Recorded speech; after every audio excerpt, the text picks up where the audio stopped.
Hello बच्चों, welcome to more channel. कैसे हैं आप लोग? आशा है आप लोग बहुत बढ़िया होंगे। और आज हम इस वीडियो में आपका जो एग्जाम हुआ है हिंदी का 15 फरवरी को, फर्स्ट सिटिंग वाला जो एग्जाम हुआ है हिंदी का, उसका क्वेश्चन आंसर ला दिए हैं। और सबसे पहले ला दिए हैं, आप लोग चेक कीजिए कि कहीं आप फेल तो नहीं हो गए हैं, या आप 90 प्लस बना पाए हैं या ये नहीं बना पाए हैं। आगे की वीडियो में हम बस कुछ ही देर में आप लोग के लिए वीडियो सेकंड सिटिंग वाला हिंदी का अपलोड करने वाले हैं। तो फर्स्ट सिटिंग में जो जो बच्चा एग्जाम दिए थे उनके लिए वीडियो काफी इंपॉर्टेंट है। वो देख पाएंगे कि वो कौन कौन से सही आंसर लगा पाए हैं। सभी का आंसर यहाँ पर हम लिख दिए। तो देखिए क्या है, पहला प्रश्न है और बिना टाइम गंवाए हुए बहुत तेजी के साथ आपको बताते चलेंगे, है ना। थोड़ा सा भी आपका समय बर्बाद या जाया नहीं करेंगे। पहला प्रश्न है, भीमराव अम्बेडकर किसके प्रोत्साहन पर उच्च शिक्षा के लिए न्यूयॉर्क गए? तो देखिए बड़ौदा नरेश पर सब आंसर लगा दिए एकदम सही सही। द अनटेचेबल किसकी रचना है? द अनटचेबल किसकी रचना है? तो भीमराव अम्बेडकर की। तीसरा प्रश्न है, विष के दांत शीर्षक पाठ किस कहानी संग्रह से लिया गया है? तो किस कहानी संग्रह से लिया गया है? तो विष के दांत तथा अन्य कहानी संग्रह से लिया गया है। बहुत बेहतरीन तरीका से आपको आंसर लगा दिए हैं। अब समझने का समय नहीं है, जो समझना था आप साल भर समझ लिए हैं। और यहां पर देखिएगा, सशक्त सशक्त कथाकार अमरकांत का जन्म किस वर्ष हुआ था? तो 1925 में हुआ था। कहां हुआ था? 1925 में। और पांचवा का आंसर जो होगा, रिश्तेदार की पत्नी ने ऐसा ऐसा कहा था। ये जो क्या था, पांचवा प्रश्न है कि 11 रुपए साड़ी के खूंट से निकाल कर यही चरपाई पर रखे पर वे मिल नहीं रहा है, किसने कहा था? रिश्तेदार की पत्नी ने। आपको बताएं, वो कहानी आपको पढ़ाए थे। ओ, आपको नहीं पढ़ाए थे, ऑफलाइन क्लास में बहुत बेहतरीन तरीका से पढ़ाए थे। ऑनलाइन भी कुछ वीडियो अपलोड है मेरा, है ना। छठा प्रश्न है, लेखक रामविलास शर्मा को उनकी किस रचना पर साहित्य अकादमी पुरस्कार प्राप्त है? तो निराला के साहित्य साधना पर पुरस्कार प्राप्त है। ऑफलाइन जो पढ़ाया था ना, इतना बेहतरीन तरीके से सारा बच्चा खुश है, लग रहा है, कह रहा है कि सर 100 में 100 बना करके आ गए हैं। यथेष्ट शब्द का अर्थ क्या है? यथेष्ट शब्द का अर्थ है पर्याप्त, बहुत अधिक, है ना, जितना चाहिए था उतना यथेष्ट। रंग कर्म की पत्रिका नटरंग के संपादक निम्न में कौन थे? तो यहां पर जो चारों ऑप्शन दिया गया है, मेरा मानना है कि चारों में से चारों ऑप्शन कोई नहीं होगा, ये गलत है। ये जो नटरंग के संपादक थे, उत्तरी मासिक 3 महीना पर ये संपादन होता था। ये जो पत्रिका था 3 महीना पर निकलता था। इसका इसका इसका जो संपादक थे वो थे नेमी चंद्र जैन। कौन थे? नेमी चंद्र जैन। लेकिन यदि आप लगा दिए हैं तो आपका आंसर सही माना जाएगा। अब देखिए एग्जाम में क्या लेता है, आप तो लगाए नहीं होंगे। 8 वाला प्रश्न थोड़ा सा जटिल भी है। पंडित बिरजू महाराज कानपुर में कितने साल रहे? कितने साल रहे? तो साढ़े दो ढाई साल रहे। कितना साल रहे? 2 ढाई साल रहे। यहाँ पर हम टिक नहीं लगा पाए थे, 2 ढाई साल रहे। निम्नलिखित में से कौन सी रचना अशोक वाजपेयी की है? कविता का जनपद। उसी प्रकार रोन नदी कहाँ है? रोन नदी कहाँ है? तो दक्षिण फ्रांस में है। कितना बढ़िया से पढ़ाए थे। एक पर्व होता है वहां पर आपको, सॉरी, यहाँ ऑफलाइन में खूब बढ़िया तरीका से पढ़ाए थे। और ऑनलाइन भी कुछ वीडियो लगा हुआ है, आप लोग प्लेलिस्ट में जाकर देख सकते हैं। और इस वर्ष तो आपके लिए एकदम हिस्ट्री बेहतरीन तरीका से पढ़ाने वाले हैं। इतना बेहतरीन तरीका से कोई माई का लाल नहीं पढ़ाया होगा पूरा यूट्यूब चैनल पर। इतना बेहतरीन तरीका से हिस्ट्री, ज्योग्राफी, पॉलिटिकल साइंस या सिविक्स इसको कह ले, इकोनॉमिक्स पढ़ाने वाले हैं, है ना। विनोद कुमार शुक्ल, 12 नंबर प्रश्न है, विनोद कुमार शुक्ल को किस वर्ष साहित्य अकादमी पुरस्कार से पुरस्कृत किया गया था? तो देखिए यहाँ पर 1999 में उनको मिला था पुरस्कार। ये ऑप्शन गलत दिया हुआ है मेरे जानकारी में, जितना हिसाब से है, मैंने जो जितना बुक पढ़ा है उसमें देखा था 1999 में दीवार में एक खिड़की रहती है पर उनको साहित्य अकादमी पुरस्कार मिला था। लेकिन 1989 लिखा गया है 99 के जगह पर, तो प्रिंटिंग मिस्टेक हो गया है। यानी एग्जामिनर जो एग्जाम सेट किया है वो गलत है। हम यहाँ पर आपको पेन से लिख दिए थे। झोले में कितने मछलियां थी? तो 3 मछलियां। अब जो लोग लगा दिए हैं उनका समझिए कि एग्जाम में कट ही जाना, मतलब आंसर जो वहां पर मशीन में फिट कर दिया गया होगा उसी के हिसाब से लेगा। यानी अगर आप लगा भी दिए तो आपका गलत हो जाएगा, है ना। झोले में कितनी मछलियां था? 3 मछलियां। आपको बताया कि एक मछली मर गया था, कहानी में पढ़ाए थे। भैया मछली अभी कट जाएगी, 14 नंबर प्रश्न है। यह किसने पूछा था? तो संतू ने, है ना। गीतकार गुलजार की कविताओं का संपादक यतीन्द्र ने किस नाम से किया? तो 4 यार जुलाहे लिखल है, लेकिन वास्तव में था 4 जुलाहे के नाम से संपादित किया था, है ना। तो यहाँ पर थोड़ा सा हो सकता है मानव, देखो क्या है कि क्वेश्चन पेपर भी तो मानव ही सेट करता होगा, तो मानव से गलती हो जाता है, समझ रहे। अमरुद्दीन के बड़े भाई का नाम क्या था? तो शमसुद्दीन नाम था। बिस्मिल्लाह खां कौन सा वाद्य यंत्र बजाते थे? तो शहनाई बजाते थे। किस स्थान पर मरना भी मंगल माना गया है? तो काशी में, समझ रहे हैं। गांधी जी को किसने महात्मा कहा? तो रविन्द्रनाथ टैगोर। कहाँ के थे? वो बंगाल के थे, है ना। कोई संस्कृति इतने रत्न भंडार से भरी हुई नहीं है जितनी हमारी संस्कृति भरी हुई, किसने कहा था? तो महात्मा गांधी ने या गांधी जी ने। बिरजू महाराज का जन्म लेखक के किस सॉरी आप बिरजू महाराज का जन्म लेखक के किस अस्पताल में हुआ था। बिरजू महाराज का जन्म लखनऊ के किस अस्पताल में हुआ था? तो जफरीन अस्पताल में। लैटिन कवि वर्जिल एक पर किसने एक बड़ी अच्छी कविता लिखी है? तो देखिए, छाटना सीखिए रेनर मारिए के लिखी नहीं है, आप एक एक कॉपी पढ़ जाइए, आपको नहीं मिलने वाला है। गुरु नानक साहब भी नहीं लिखे हैं, हिंदी कवि प्रेमधन भी नहीं लिखे हैं, अंग्रेजी कवि टेनिसन ने इनके बारे में लिखा है। यहाँ पर ये सही हो जाएगा। ठीक है, यहाँ पर 21 और 22 में हम नहीं आंसर लगा पाए थे, गलती से छूट गया था, इसलिए आप लोग लगा लीजिएगा, हम लगा देते हैं। 23 नंबर है, सिक्कत शब्द का अर्थ क्या होता है? तो सिक्कत शब्द का अर्थ मोम होता है। दही वाली मागमा शीर्षक कहानी किस कहानी से संभार ली गई है? क्या दही वाली मगमा शीर्षक कहानी किस कहानी से संभार ली गई है? तो कन्नड़ कहानियों से ली गई है। कन्नड़ कहानी था ये, इसको हिंदी में कन्वर्ट कर दिया गया है।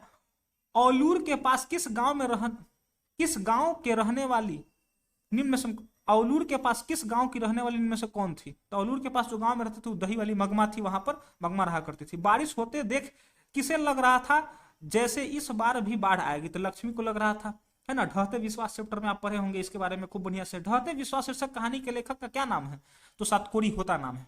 ठीक है, और देखिए यहाँ पर तीन गोरे निशांत डॉक्टर ने एकमत होकर मंगू के पागलपन का क्या निदान प्रकट किया? मंगू पागल लड़की थी, तो उन्होंने प्रकट किया कि पागलपन मिटाना संभव नहीं है। गलती से लग गया यहाँ पर, पागलपन मिटाना क्या नहीं है? संभव नहीं। मंगू किस समय से पागल था? तो जन्म से पागल थी। और आप सोचिए, जो जन्म से पागल है तो कैसे डॉक्टर मिटा सकता है ना। मंगू किस समय से पागल था? जन्म से। लेखक सुजाता रचित कहानी का नाम क्या है? लेखक सुजाता रचित कहानी का नाम क्या है? तो नगर। कहानी का नाम क्या है? नगर नाम। मदुरै पंडित लोगों की दूसरी राजधानी है, यह कहाँ लिखा है? तो हिंदी काव्य, जब आप काव्य खंड पढ़ते हैं, 12 को आप गद्य खंड पढ़ लिए, 12 को जब काव्य खंड पढ़ेंगे तो उसमें देखेंगे कि लिखा हुआ है। ना तो ये अंग्रेजी नाटक में लिखा है, ना तो व्याकरण में लिखा है, ना तमिल उपन्यास में लिखा है। हिंदी व्याकरण में ऐसा लेखक बताते हैं, हिंदी काव्य में बताते हैं। पंपाती बेहोश सी क्यों पड़ी है? तो पंपाती को तेज से बुखार आ गया था, इसलिए बेहोश पड़ी है। और माँ, अगला प्रश्न देखिए, माँ के रखने का ठेका सिर्फ उसी ने तो नहीं ले रखा है ना। कैलाश ने, बिरजू ने, बिज्जू ने, है ना, इनमें से कोई नहीं। यह किसने कहा था? कैलाश ये जो था, माँ को रखने का ठेका सिर्फ उसी ने तो नहीं ले रखा है, यह किसने कहा था? समझ रहे हैं? तो इसका जो आंसर हो जाएगा, इसका आंसर हम पुस्तक में खोज रहे थे तो हमको ध्यान में ज्यादातर ये लगा कि इसका आंसर जो होगा ये कैलाश ने कहा था, है ना। लेकिन आप लोग इसको तनिसा गौन रखिएगा कि अभी ध्यान पर नहीं है, हम कमेंट बॉक्स में पिन कर देंगे इसको 33 नंबर का। और आप किसी को पता हो तो आप कमेंट में करके जरूर बताएं, है ना। 34 नंबर प्रश्न है, ननकाना साहब अब कहाँ है? ननकाना साहब कहाँ है? तो पाकिस्तान में। कहाँ है? सोहिला किनकी रचना है? सोहिला किनकी रचना था? गुरु नानक की। सिखों के 5वें गुरु कौन थे? तो गुरु अर्जुन देव। दंड कमंडल शिखा सुत धोती तिरुवन गौन अति भ्रमण करे, यह पंक्ति किस शीर्षक कविता से उद्धृत है? तो राम बिनु बिरथे जगी जन्मा से। बहुत ही बेहतरीन तरीका से आपको सारा चीज, यदि चैनल को सब्सक्राइब कर ले, ऐसा ही जो आप सबसे पहले आपको मैथ का भी बता देंगे, आपका सारा पूरा आंसर बता दिया जाएगा, है ना। सबसे पहले आपको वीडियो पहुंच जाएगा। गुरु नानक ने किस पद में राम नाम कीर्तन पर बल दिया है? तो द्वितीय पद में। तो राम नाम बिरथे जगी जन्मा पर आप पढ़ रहे थे ना, उसमें पद है। पिछानी शब्द क्या अर्थ क्या है? पिछानी शब्द का अर्थ होता है, पिछानी शब्द का अर्थ होता है उपाय। क्या होता है? उपाय। युक्ति पिछानी, ऐसा कोई युक्ति लगाए कि छुटकारा, उपाय जो ऐसा कोई उपाय लगाइए कि संसार से हम बाहर निकल पाए, तो इसका मतलब होता है पिछानी, का मतलब होता है उपाय। निम्न में से कौन कवि पठान राजवंश से उत्पन्न हुए थे? तो रसखान पठान राजवंश से उत्पन्न हुए थे। कवि रसखान ने को पुष्टि मार्ग की दीक्षा किसने दी थी? तो गोस्वामी विठल दास ने। बहुत बेहतरीन तरीका से आपको पढ़ा दिए थे। किनकी रचनाओं से मुग्ध होकर भरतेंदु हरिश्चंद्र ने कहा, इन मुसलमान हरिजन पे कोटिन हिंदू वाड़िए? तो रसखान की रचनाओं से, है ना। खांसी बहुत ज्यादा आ रहा है, पता नहीं। 43 नंबर है, कवि घनानंद का जन्म किस वर्ष हुआ था? तो कवि घनानंद का जो जन्म था, वो जो ये जो ऑप्शन दिया है इसमें गलत दे दिया है ऑप्शन। ये जो कवि घनानंद का जन्म है, ये आपको कवि घनानंद के जन्म के बारे में तो ये जो ऑप्शन दिया है ये गलत दिया है। 1776 के करीब में हुआ था, लेकिन ये जो ऑप्शन इसमें दिया हुआ है वो गलत भी दिया हुआ है। तो यदि आपको किसी को पता हो तो आप कमेंट बॉक्स में करके बताएं। घनानंद किसके सैनिकों द्वारा मारा गया? तो नादिर शाह के सैनिकों द्वारा। किसके सैनिकों द्वारा? नादिर शाह के सैनिकों द्वारा। भारत सौभाग्य नाटक किसकी रचना है? तो बद्रीनारायण चौधरी या प्रेमधन को। मनुज भारती देख कऊ सकत नहीं पहचान, यह पंक्ति किससे कविता से लिया गया था? स्वदेशी से लिया गया है। उसी प्रकार 47 नंबर प्रश्न का आंसर हो जाएगा आनंद कदाम्बनी। 48 नंबर का प्रश्न देखिए, ग्राम्या किसकी रचना है? तो सुमित्रानंद पंत की। सुमित्रानंद किसके पिता का क्या नाम था? तो गंगादत्त नाम था, है ना। और रामधारी सिंह के पिता का नाम रवि सिंह था। चिंता किसकी रचना है? तो चिंता देखिए ये अज्ञेय की रचना है ना। सच्चिदानंद, हीरानंद, वात्स्यायन या अज्ञेय इनकी रचना है। उसी प्रकार 52 का हम आंसर अगर देखें तो इसका आंसर होगा वृक्ष। 53 का आंसर देखें तो अक्षर ज्ञान, है ना। 54 का आंसर देखें तो प्रभु को। 55 का आंसर देखिए तो हो जाएगा स्वदेशी पाठ से लिया गया है, ये शीर्षक कविता की है ना, यह जो पंक्ति है। 56 देख लीजिए आप लोग, 56 का आंसर क्या होगा? ये एक ध्वनि जब दो व्यंजनों के संयुक्त हो जाए तो वह ध्वनि क्या कहलाती है? तो संपृक्त ध्वनि कहलाती है। भ का उच्चारण स्थान क्या है? तो ओठ है। प फ फ से लेकर के म तक सब ओठ से बोला जाता है। KTM 2 एगो ट्रिक था, खूब बढ़िया से ऑफलाइन वाला बच्चों को पढ़ाते हैं, है ना। उच्चारण में वायु प्रक्षेपण की दृष्टि से व्यंजन को कितने भेद होते हैं? तो 2 भेद होते हैं। जगदानंद शब्द के संधि विच्छेद से निम्न में कौन बनता था? जगत प्लस आनंद मिलेगा तो जगदानंद बनेगा, है ना। निम्न में अशुद्ध कौन है? तो द्रव्यभूत होता है ना, द्रवीभूत नहीं होता। आप लोग मिला लीजिए। आप लास्ट में बताएंगे कि आप 50 सब्जेक्टिव में कितना बना पाए। निम्नलिखित में कौन प्रश्नवाचक चिन्ह है? अब जो बच्चा को 61 नंबर प्रश्न का आंसर नहीं आ रहा है वो समझ लीजिए कि फेल हो गया एग्जाम में, क्योंकि बचपन से पढ़ते आ रहे हैं हम लोग। हाँ, बुरा लगे, किसी लोग को बुरा लग सकता है, ऑफेंड हो सकते हैं, लेकिन आप ध्यान में रखिए कि जो बच्चा 61 का आंसर नहीं दे पाया वो समझना कि एग्जाम में फेल अगर थोड़ा सा भी ऊपर आया तो। 62 में निम्न भाषाओं में से किस भाषा को देवनागरी लिपि में लिखते हैं? तो हिंदी को। निम्न में कौन व्यक्तिवाचक संज्ञा है? व्यक्तिवाचक प्रीपोजिशन नाउन कहते हैं। प्रीपोजिशन इस प्रकार से proper noun, sorry sir, proper noun किसे? तो दिवाली को, है ना। प्रवेश शब्द कौन लिंग है? तो पुलिंग है। दाता शब्द का स्त्रीलिंग रूप क्या होगा? तो दात्री होगा। उसी प्रकार 66 नंबर का देखें क्या है? निम्न में से तत्सम शब्द कौन है? तत्सम शब्द का मतलब होता है वैसा शब्द जो हिंदी में हम प्रयोग कर रहे हैं लेकिन वो सीधा संस्कृत से उठा करके ले लिया गया, यानी मूल शब्द है। तो वैसा शब्द देखिए, यहाँ पर 4 गो शब्द है, 4 गो में एक वैसा शब्द है जो संस्कृत से मूल रूप से लिखा गया है। तो हम लोग आम बोलते हैं, लेकिन इसमें लिखा हुआ आम्र, तो आम्र जो है संस्कृत का शब्द, उसी को आम कहते हैं। भाग्यवान शब्द का स्त्रीलिंग रूप क्या होगा? तो भाग्यवती होगा। क्या होगा? भाग्यवती होगा। कारक के कितने भेद होते हैं? तो 8 भेद। कर्ता ने, कर्म को, कर्म से, ये सब पढ़े होंगे आप लोग, 8 को भेद। कर्ता कारक की विभक्ति चिन्ह क्या है? तो कर्ता ने चिन्ह होता है इसका, है ना। 70 नंबर का वाक्य में क्रिया का फल जिस शब्द पर पड़ता है उसे क्या कहते हैं? तो कर्म कारक कहते हैं, है ना, कर्म कहते हैं। चलिए अब आगे देख लेते हैं हम लोग क्या है। पेड़ से पत्ते गिरते इस कार्य में कौन सा है? तो आपदान कारक। आपदान मतलब क्या है? भाग जाना, है ना, बिछड़ना। तो आपदान कारक यहाँ प्रयोग होता है। पेड़ से पत्ता जो गिर रहा है वो एक दूसरे से बिछड़ रहा है कि नहीं बिछड़ रहा है, तो इसमें जो कारक प्रयोग हुआ है वो आपदान कारक से। सर्वनाम में कुल कितने भेद होते हैं? तो 6 भेद होते हैं। ऐसा न हो कि कोई आ जाए, ये कौन सा सर्वनाम का उदाहरण है? तो अनिश्चयवाचक सर्वनाम, है ना। निश्चय नहीं है कि कोई आएगा कि नहीं है। हम सॉरी बच्चा लोग, है ना, पता नहीं अचानक से खांसी, अभी वीडियो बना रहा था तो स्टार्ट हो गया है। अनिश्चयवाचक। आगे जो संज्ञा और सर्वनाम के विशेषण बताए उसे क्या कहते हैं? तो विशेषण। जो संज्ञा और सर्वनाम के विशेषण बताए उसे विशेषण कहते हैं, है ना। आगे है शेर भर दूध, यह किस विशेषण का उदाहरण है? तो परिणाम बोधक विशेषण का उदाहरण है, क्योंकि इसमें परिणाम वजन भार के बारे में बताया जा रहा है, परिणाम के बारे में बताया जा रहा है। निम्नलिखित वाक्य में कौन वाक्य शुद्ध है? तो देखिए, बिना अच्छे वेतन के काम नहीं होगा। अगर शुद्ध बनाए तो क्या होगा? अच्छे वेतन के बिना काम नहीं होगा, ऐसा होना चाहिए, है ना। अगर आप लोग समझिए, निम्न में तद्भव शब्द क्या है? सॉरी, तद्भव शब्द क्या है? निम्न में तद्भव शब्द क्या है? तो देखिए, जो रूप बदल कर क्या है, जो संस्कृत में प्रयोग होता है लेकिन हिंदी में प्रयोग होने लगा है तो रूप बदल गया है उसका, तो उसको कहते हैं तद्भव शब्द। देखिए, संस्कृत में प्रिय शब्द का प्रयोग होता है, हिंदी में प्यारे का प्रयोग होता है, हे प्यारे, है ना। पुष्प संस्कृत में डायरेक्ट प्रयोग होता है, वही संस्कृत वाला लिखल है। तद्भव का मतलब होता है संस्कृत से उद्भित हुआ हुआ, है ना, यानी संस्कृत से लिया गया। तो मोर मयूर होता है, लेकिन लिया क्या गया है मोर हिंदी में प्रयोग करते हैं मोर। 78 है, बनावट के विचार से शब्द के कितने प्रकार हैं? तो 3। आगे देखिए 79 नंबर प्रश्न है, ऐसे शब्द जो दो शब्द के मेल से बनते हैं और जिनके खंड सार्थक होते हैं क्या कहलाते हैं? तो यौगिक शब्द कहलाते हैं। क्या कहलाते हैं? यौगिक शब्द कहलाते हैं। अगर 80 के देखें तो उपसर्ग कहलाएगा, 80 का आंसर उपसर्ग होगा, आप लोग पढ़ लीजिएगा। आगे है 81, संग्रह शब्द में उपसर्ग क्या है? तो सम उपसर्ग है ना। सप्ताह शब्द का विशेषण क्या होगा? तो साप्ताहिक होगा, आप लोग ध्यान रखिएगा। दर्शनीय शब्द का प्रत्यय क्या होगा? तो अनीय होगा। दर्शनीय शब्द का प्रत्यय क्या होगा? तो अनीय। प्रत्यय जो पीछे लगता है और उसका अर्थ बदल देवे सॉरी, पता नहीं अचानक से खांसी स्टार्ट हो गया है, माफ कीजिएगा आप लोग। हम लोगों को तो क्वेश्चन से मतलब है, खांसी से क्या मतलब है ना। डिस्टर्ब कर रहा है सर। नागत शब्द कौन समास है?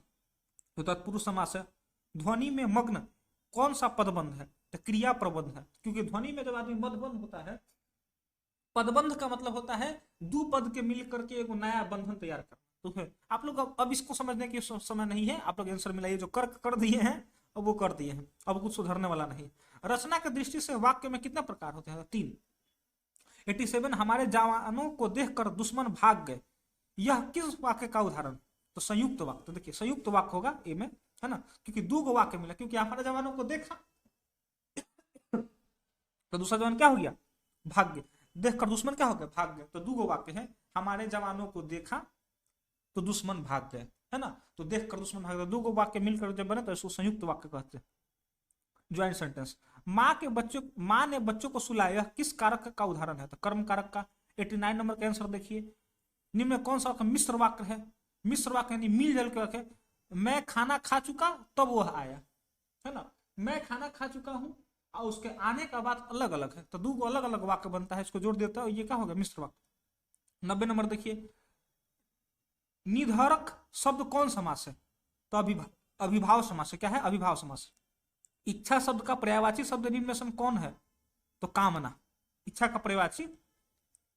गृहस्थ शब्द का विलोम क्या होगा? तो सन्यासी। क्या होगा? सन्यासी होगा, है ना। जो नहीं हो सकता इसके लिए एक शब्द क्या होगा? तो असंभव। 94 का देखिए, चेहरे पर हवाइया उड़ना मुहावरे का क्या अर्थ होता है? घबराना। बहुत आसान आसान है, यहाँ पर है। इंद्र का पर्यायवाची शब्द क्या होगा? तो महेंद्र, है ना। नमक शब्द का विशेषण क्या है? तो जो विशेष की विशेषता बताओ उसे विशेषण कहते हैं, तो नमक शब्द का विशेष है नमकीन। 97 नंबर हम देखेंगे, क्या हो गया? मच्छर आ गया है ना। आप लोग यहाँ पर ध्यान दें। 97 नंबर, काला अक्षर भैंस बराबर लोकोक्ति का सही अर्थ क्या होगा? तो काला अक्षर भैंस बराबर का यहाँ पर हो जाए, काला अक्षर भैंस बराबर का निरक्षर, है ना। पढ़ा लिखा नहीं हो, अनपढ़ हो, तो उसके लिए होगा निरक्षर। यहाँ पर ध्यान देंगे हम लोग, क्या है? राम खाता होगा, यह किस काल का उदाहरण है? संदिग्ध वर्तमान। आप देखिए वर्तमान में चल रहे हो, आपसे पूछा कि राम क्या कर रहा होगा अभी वर्तमान में, तो आप क्या बोले कि राम खाता होगा। ये वर्तमान में कोई काम कर रहा होगा लेकिन संदिग्ध है ना। वो काम क्या है? संदिग्ध है। गिरोह शब्द क्या है? समूहवाचक। क्या है? गिरोह क्या है? समूहवाचक शब्द है। गवैया शब्द का प्रत्यय क्या है? तो गवैया शब्द के प्रत्यय है, प्रत्यय कहाँ लगता है? पीछे लगता है, तो वैया जो है प्रत्यय है। और आगे समझेंगे। तो यहां तक हमारा जो हो गया 100 ऑब्जेक्टिव आपको सही सही बता दिए हैं, है ना, एक दो को छोड़ करके। अब आप लोग हमको कमेंट में करके बताएंगे कि आप 100 में कितना ऑब्जेक्टिव बना पाए। यदि आप 100 में अगर 50 में 50 ऑब्जेक्टिव नहीं बना पा रहे हैं, इतना होने के बावजूद भी, दूसरा 2 गुना ऑप्शन मिलने के बाद भी, हम लोग जब 14 में एग्जाम दिए थे तो इतना नहीं था, ऑब्जेक्टिव नहीं था, बहुत कम ऑब्जेक्टिव था, है ना, फिल इन द ब्लैंक्स आता था। लेकिन आपको दुगना ऑब्जेक्टिव मिल रहा है या नहीं बना पाइएगा 50 में 50, तो पानी देखिए कितना पानी है, पानी में नाक रगड़िए, है ना, आप नाक से पानी पीजिए, है ना।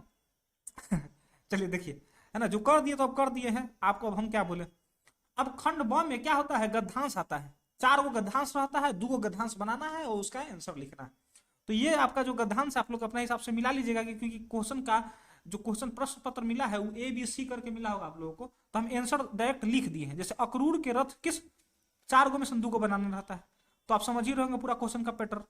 तो अगर इसका बनाए हो तो इसका हम आंसर भी लिख दिए। अक्रूर के रथ दोपहर के समय यमुना तट पर पहुंचा, इसी में हमने लिख दिए।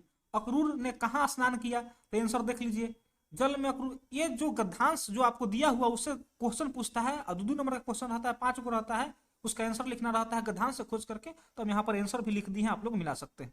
सबका उसी प्रकार क्या कर लीजिए, आंसर लिख दिए। अब इसका भी हम लोग आंसर लिख दिए हैं, देख लीजिए यहाँ पर। आप लोग ध्यान रखिए कि आप क्या आंसर लिखे हैं। अगर ये ऐसे लिखे होंगे तो आपको पूरा पे पूरा नंबर मिल जाएगा, यानी 20 नंबर का अगर गद्यांश है तो 20 नंबर आपको मिल जाएगा। अब देखिए आगे देख, सॉरी यहाँ पर देख लीजिए पहले आप लोग, है ना, आप मैच कर लीजिए कि क्या लिखे हैं। देखिए यहाँ पर भी देख लीजिए, सब आंसर लिख दिए, है ना। डॉट डॉट का मतलब होता है जो ऊपर है वही नीचे है। अब यहाँ पर अगर बात करें निबंध की बात करें, निबंध की बात करें तो देखिए वसंत ऋतु पर एक निबंध आया था, एक आया था प्रिय खेल फुटबॉल पर, है ना, निबंध लिखना, पानी की बचत पर, और वसंत ये पर्यावरण दिवस पर, कंप्यूटर पर, ये सारी चीज पर आया था। तो आप निबंध क्या किस चीज पर लिखे, 5 पर निबंध आया था, है ना। आप जिस पर निबंध लिखे होंगे, मान लीजिए पानी की बचत पर आप लिखे हैं तो भूमिका, महत्व, उपाय, लाभ, उपहार। अब आपको मन में संशय कि सर 10 में 10 कैसे नंबर मिलेगा, तो देखिए भूमिका जो होता है किसी भी निबंध का आईना होता है, अंदर क्या लिखने वाले हैं भूमिका पढ़ के स्पष्ट हो जाता है। और उपसंहार क्या होता है, निष्कर्ष, जो आप पूरा क्या लिखे हैं और लिखने के बाद वह ऊपर जो लिखे हैं वो सही है आपकी दृष्टि में, गलत है उसका निचोड़ रहता है, नीचे लिखना रहता है। अब आखिर महत्व, उपाय, लाभ तो समझ में करते हैं पानी का, तो आपको लिख देना। अगर आप ऐसे लिखे हैं, है ना, शब्द शब्द सीमा को ध्यान में रखे हैं। अगर कह रहा है कितना 250 से 300 शब्दों में लिखने के लिए कहता है, 250 से 300 शब्द में यदि आप लिखे हैं, अगर आप निबंध रिवीजन किए होंगे, लिख दिए हैं, चाहे आप जो भी लिखे होंगे, तो 7 से 8 नंबर आपको, आप एक बार केवल निबंध ये पढ़ लिए होंगे वसंत ऋतु पर, ये निबंध के लिखना जानते होंगे, 1-2 बार खाली देख लिए होंगे, और उस हिसाब से अगर 250 से 300 शब्द में लिख दिए होंगे, आप कितना भी बुरा लिखेंगे तो 5 नंबर प्लस मिलेगा, 5 से 7 नंबर। अगर कोई बच्चा निबंध पर खूब बढ़िया से तैयारी कर ले है, पकड़ रख ले है, तो बहुत बढ़िया नंबर लाने वाला है, 10 में 9 नंबर या 8 नंबर उसको मिल ही जाता है ना। कंपटीशन नहीं है, आईयूपीएससी के एग्जाम नहीं के कई लाइन पर काटेगा, 8-9 नंबर बहुत उदारता से नंबर दे देता है।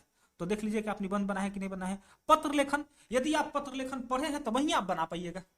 ये सब जो ऑब्जेक्टिव वाले के लिए नहीं है कि जो केवल ऑब्जेक्टिव के बदल जीत रहते हैं कि पास हो जाएंगे, उसके लिए नहीं है। जो पत्र लेखन पढ़ा है वही पत्र लिखेगा। आप पत्र अगर लिखे हैं, आप अगर गलत भी आप पत्र लिखे हैं, फॉर्मेट केवल ऊपर जो होता है नीचे जो लिखना रहता है उसको अगर सही लिख दिए हैं तो आपको नंबर मिल ही जाना है। और यदि आपको चर्चा, अगर 2 छात्रों के बीच संवाद अगर कोचिंग स्कूल में कराया जाएगा तब ना आप समझते हैं कि संवाद क्या होता है। यदि संवाद कराया गया होगा, संवाद पर कुछ लिखाया गया होगा, तो आप लिख दिए होंगे तो आराम से आपको नंबर मिल जाने वाला है, यहाँ पर कोई दिक्कत नहीं होगा, है ना। अब बच गया क्वेश्चन आंसर, इसमें 20 से 30 शब्द में क्वेश्चन आंसर लिखना है, 2 नंबर के क्वेश्चन आंसर रहता है, 5 को का आंसर देना है, 10 को क्वेश्चन है। तो देख लीजिए मेरा स्टूडेंट सब कितना बनाया था, है ना। तो आप लोग निश्चिंत रहिए, ऐसे 5 में से कौन उठा करके 5 आंसर दे दिए होंगे तो 2 5 10 नंबर आसानी से, है ना, बेहतरीन तरीका से। अब दिक्कत हो जाता है ये 5 नंबर वाला में, अंत वाला में, है ना। अगर वह कुछ चुरा कर ले गया होता तो संतोष हो जाता। बहादुर वाला कहानी में, ये दिल बहादुर या बहादुर की कहानी में पढ़ाए थे ऑफलाइन वाले क्लास में, ऑनलाइन भी पढ़ाए थे। कितना भाई इसी का व्याख्या कर देना है कि ये जो वाक्य है वो 20 के ये बहादुर से लिया गया है ना, जिसमें एक बालक होता है नेपाल से आया हुआ रहता है, उसके बारे में जो 100 शब्द में आपको लिख देना है, उसके में जो कहानी पढ़े हुए हैं। अब यहाँ पर तो व्याख्या करेंगे नहीं हम, करने से समय पास होता है। यहाँ पर देखिए व्याख्या करें, यहाँ पर सदियों की ठंडी बुझी राख सुबुगा उठी है, मिट्टी सोने सा ताज पहन उठलाती है।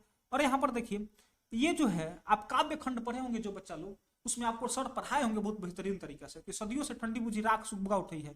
मतलब कि यह जो है आजादी के समय का बात है, जो कवि लिखते हैं वहां पर कि भारत की जो जनता है बहुत मूर्ख हो गया है और दुख सुख सहती है, विरोध नहीं करती है। लेकिन अब समय आ गया है कि अब जो आग दब गल था आदमी में, लोगों में जोश जुनून था अपने देश के प्रति, वो दब गल था, जाग उठा है। और लोग भारत की जो भूमि है, भारत की जो जनता है, यहाँ पर सुखबुगा उठी है। अब वह ताज पर उठलाती है, सिंहासन खाली करो की जनता आती है। ये सब बहुत बेहतरीन तरीका से पढ़ा है।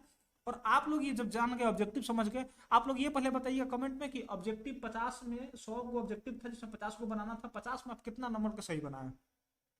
बाकी गद्यांश तो आप सही बनाए ही होंगे, पत्र लेखन पढ़े होंगे तो बना ही दिए होंगे, है ना। निबंध पढ़े होंगे तो निबंध में कुछ ना कुछ लिख ही दिए होंगे।